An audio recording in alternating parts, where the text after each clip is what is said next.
ప్రతి గొప్ప సినిమాకి ఒక గొప్ప ప్రపంచం ఉంటుంది. ఇంటర్‌స్టెల్లార్ కి స్పేస్, అవతార్ కి వేరే ప్లానెట్, కాంతారాకి ఒక అడవి, అలాగే సింగ్ గీతంకి కూడా కుబేరపురం. ఇది ఒక నార్మల్ విలేజ్ లా అనిపిస్తుంది, కానీ డైరెక్టర్, రైటర్స్ చాలా తెలివిగా ఈ ఊరిని ఒక లొకేషన్ లా కాకుండా ఒక క్యారెక్టర్ లాగా ఎస్టాబ్లిష్ చేస్తారు. ఈ ఊరిలో ప్రతి మనిషి ఒక ఎమోషన్ ని రిప్రజెంట్ చేస్తాడు. ఈ ప్రపంచంలోకి ఎంటర్ అవుతాడు ప్రతాప్. ఫాదర్ చనిపోయిన తర్వాత ల్యాండ్ డాక్యుమెంట్స్ తీసుకుని కుబేరపురం వస్తాడు. ఇక్కడ డైరెక్టర్ చాలా ఇంట్రెస్టింగ్ చాయిస్ తీసుకున్నారు. బిగినింగ్ లో ప్రతాప్ కి ఈ ఊరంటే ఎమోషనల్ కనెక్షన్ ఉండదు. డైరెక్టర్ మనల్ని కూడా అదే పర్స్పెక్టివ్ లో ఆలోచించేలా చేస్తారు. అదే టైంలో ఈ ఊర్లో ఇంకొక క్యారెక్టర్ ని పరిచయం చేస్తారు, గౌరీ. ఊర్లో అందరూ తనని చెట్టు పిచ్చిది అని అంటారు.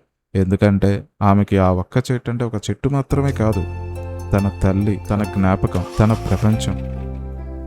ఇక్కడే డైరెక్టర్ ఒక కాన్ఫ్లిక్ట్ ని క్వైట్ గా ఎస్టాబ్లిష్ చేస్తారు.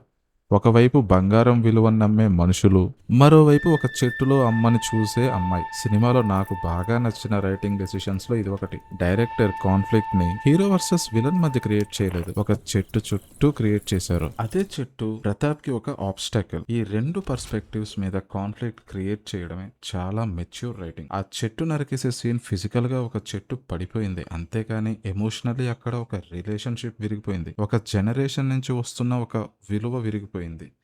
అందుకే డైరెక్టర్ గౌరీ రియాక్షన్ ని ఓవర్ డ్రామాటిక్ గా రాయలేదు. ఆమె కోపం, ఆమె బాధ రెండూ కలిసి ఒక శాపం లాగా బయటకు వస్తాయి. చాలా మంది ఈ సీన్ ని ఫ్యాంటసీ పాయింట్ ఆఫ్ వ్యూ లో చూస్తారు. ఈ సీన్ నుంచి సినిమా జానర్ కూడా మారిపోతుంది. సింపుల్ విలేజ్ డ్రామా నుంచి ఒక ఎమోషనల్ ఫ్యాంటసీలోకి అడుగు పెడుతుంది. ఈ స్పెషల్ ఎఫెక్ట్స్ చేసుకుంటూ కూర్చో. నార్మల్ గా శాపం అంటే ఒక పనిష్మెంట్. ఎవరో తప్పు చేస్తారు, దేవుడు కోప్పడతాడు, శాపం పెడతాడు. కానీ సంగీతంలో వచ్చిన శాపం అలా కాదు. అది ఒక అద్దం, ఒక మిర్రర్ లాగా అనిపిస్తుంది. ఎందుకంటే ఆ శాపం వాళ్ళని కొత్త మనుషుల్లాగేం మార్చలేదు. ఇప్పటికే వాళ్ళల్లో ఉన్న నిజాన్ని బయటికి తీసుకొని వచ్చింది. మొదట వాళ్ళకి మాటలు పోతాయి, పాటలు మాత్రమే వస్తాయి. పాడుతున్నామా? మనం దాన్ని చూసి నవ్వుతాం, ఫన్నీగా ఉందే అనుకుంటాం. కానీ డైరెక్టర్ చాలా తెలివిగా ఆ హ్యూమర్ని ఎక్కువసేపు ఉండనివ్వరు. ఇంకొక రూల్ యాడ్ చేస్తారు, అబద్ధాలు చెప్పలేరు, నిజాలు మాత్రమే చెప్తారు. ఈ ఒక్క డెసిషన్ సినిమాని కంప్లీట్ గా ఎలివేట్ చేస్తుంది. నీ పీక పిసుకుతా.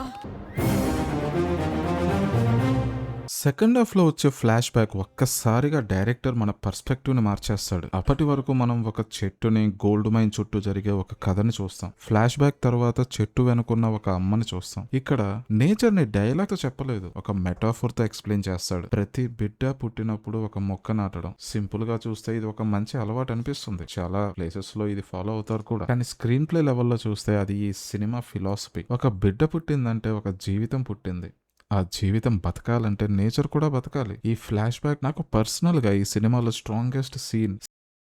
శైలజమ్మ ఊరికి తిరిగి వస్తుంది. పచ్చగా ఉన్న కొండ కనిపించాలి, కానీ కనిపించదే. నరికేసిన చెట్లు, సగం తవ్వేసిన కొండ. ఆ విజువల్స్ చూస్తున్నప్పుడు మనం ఒక కొండని చూడడం లేదు, ఒక మనిషి గుండెని పగలగొట్టినట్టు చూస్తున్నాం. ఇంకా ఆ సీన్ లో వచ్చే బ్యాక్గ్రౌండ్ మ్యూజిక్, లిరిక్స్ ఎమోషన్ ని ఇంకా స్ట్రాంగ్ గా చూపిస్తుంది.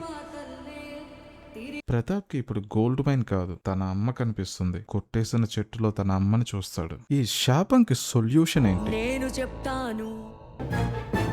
పోగొట్టుకున్నది రాబట్టుకోవాలంటే పడగొట్టింది నిలబెట్టాలి. ఈ ఒక్క డైలాగ్ ఈ సినిమాకి ఒక థీసిస్ లాగా ఉంటుంది. కానీ కొంచెం డీపర్ గా ఆలోచిస్తే ఈ డైలాగ్ చెట్ల గురించి మాత్రమే కాదు. నమ్మకం పోగొట్టుకున్నావా, మళ్ళీ సంపాదించుకో.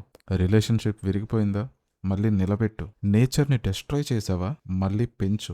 సొల్యూషన్ తెలిసిన వెంటనే విలేజర్స్ చెట్లు నాటారా? లేదు, మళ్ళీ మైనింగ్ స్టార్ట్ చేస్తారు. రియల్ లైఫ్లో ఎలా అయితే కన్వీనియన్స్ ముందు మన వాల్యూస్ పడిపోతాయో, అదే విలేజర్స్లో కూడా జరుగుతుంది. నిజం తెలిసింది, సొల్యూషన్ కూడా తెలిసింది, కానీ గ్రీడ్ ఇంకా పోలేదు. ప్రెగ్నెంట్ ఉమెన్ కింద పడిపోయినా, బేబీ పుట్టబోతుందని తెలిసినా ఎవరు హెల్ప్ చేయలేరు. ఎందుకంటే టచ్ చేస్తే వాళ్ళందరూ కూడా గోల్డ్ అయిపోతారు. ఒకవైపు ఎగ్జిట్ ఉంటుంది, ఇంకోవైపు కింద పడిపోయిన ప్రెగ్నెంట్ ఉమెన్. అక్కడే ఉన్న నలుగురు పిల్లలు ముందుకు వచ్చి షీల్డ్ లాగా అవుతారు. పిల్లల్ని చూసాక పెద్దవాళ్ళు కూడా ముందుకు వస్తారు. చివరికి విలేజ్ మొత్తం ఒకటే ఆ ప్రెగ్నెంట్ ఉమెన్ ని సేవ్ చేస్తారు. ఈ సినిమాలో హీరో ప్రతాప్ కాదు, కలెక్టివ్ హ్యుమానిటీ. ఈ చేంజ్ వచ్చాక ఒక రెయిన్ డ్రాప్ పుట్టిన బిడ్డ మీద పడటంతో శాపం పోతుంది, మాటలు వస్తాయి.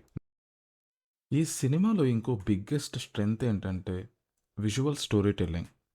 ఇప్పుడు చూస్తున్న ఈ ఫ్రేమ్స్ జస్ట్ ఫ్రేమ్స్ మాత్రమే కాదు, పర్ఫెక్ట్లీ క్రాఫ్టెడ్ షాట్స్. ప్రతి షాట్కి ఒక మీనింగ్ ఉంటుంది, ప్రతి షాట్కి ఒక స్టోరీ ఉంటుంది. ప్రతి షాట్కి ఒక పర్పస్ ఉంటుంది. ఇన్ఫ్యాక్ట్ ఇవి స్టోరీలో ఉండే కోర్ పాయింట్ని చాలా బాగా స్ట్రెంగ్త్ చేస్తాయి. టెక్నికల్గా ఈ సినిమా చాలా సింపుల్గా ఉంటుంది. నాకున్న ఒకే ఒక్క కంప్లైంట్ ఏంటంటే మూవీకి ఇంకొంచెం బడ్జెట్ ఇచ్చుండాల్సిందే. కానీ సినిమాలో సోల్ చాలా బాగా ప్రజెంట్ చేశారు. అన్డౌటెడ్లీ సంగీతం ఒక అందమైన చందమామ కథ. మరిన్ని ఇలాంటి వీడియోస్ కోసం ఛానల్ని సబ్స్క్రైబ్ చేయండి. మీకు ఈ సినిమా ఎలా అనిపించింది, ఏం నచ్చిందో కామెంట్ చేయండి.